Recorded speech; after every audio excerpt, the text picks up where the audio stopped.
जनो प्रभु की वाणी स्तुति हो। मैं अरुण पीयूष मर्की हूँ। आप सभी को धन्यवाद। आज अप्रैल महीने का चतुर्थ दिन, वर्ष 2025 का चतुर्थ महीना है। आज संत अन्ना कॉन्वेंट विद्यालय के हॉस्टल के बच्चियों के लिए तीसरे दिन है। माता मरियम के मूर्ति पूजा के दिनों पर अधिकार मिला हुआ है।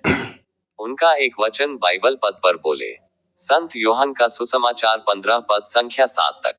यदि तुम मुझ में बने रहो और मेरी बातें तुम में बनी रहें तो जो चाहो मांगो और वह तुम्हारे लिए हो जाएगा। इस आयत के कई महत्वपूर्ण पहलू हैं। तारांकन, यदि तुम मुझ में बने रहो, ये यीशु के साथ एक गहरा और स्थायी संबंध बनाए रखने की बात करता है। ये केवल यीशु पर विश्वास करने से कहीं अधिक है। इसका अर्थ है उसके साथ लगातार जुड़े रहना, उसकी शिक्षाओं का पालन करना और उसके जैसा जीवन जीने का प्रयास करना। यह एक सक्रिय और जीवंत संबंध है, जैसे एक शाखा का अंगूर की लता से जुड़ा रहना। तारांकन, और मेरे वचन तुम में बने रहें, इसका अर्थ है कि यीशु की शिक्षाएं, उसके सिद्धांत और पवित्र शास्त्र हमारे हृदय और मन में गहराई से समाहित होने चाहिए। हमें उन्हें पढ़ना, मनन करना और अपने जीवन में लागू करना चाहिए। जब परमेश्वर का वचन हमारे भीतर रहता है, तो ये हमारे विचारों, इच्छाओं और कार्यों को आकार देता है।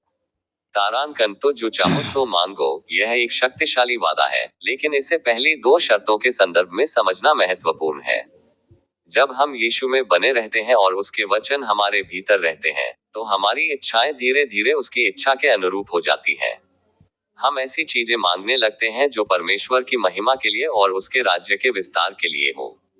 तारांकन, और वह तुम्हारे लिए हो जाएगा। जब हम यीशु के साथ गहरे संबंध में होते हैं और हमारी इच्छाएं उसकी इच्छा के अनुरूप होती हैं, तो परमेश्वर हमारी प्रार्थनाओं का उत्तर देगा। ये गारंटी नहीं है कि हमें हर भौतिक इच्छा तुरंत मिल जाएगी, लेकिन यह निश्चित है कि परमेश्वर हमारी उन प्रार्थनाओं को सुनेगा और उनका उत्तर देगा जो उसकी इच्छा के अनुसार है और उसके उद्देश्यों को पूरा करती है।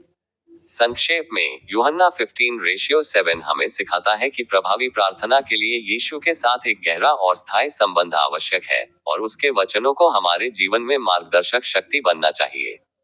जब हमारी इच्छाएं परमेश्वर की इच्छा के साथ संरेखित हो जाती हैं, तो हम विश्वास के साथ कुछ भी मांग सकते हैं, और परमेश्वर उसे पूरा करेगा। आप सभी को हार्दिक अभिनंदन। अब मेरे YouTube चैनल के स्टिंग बटन पर न भूलें।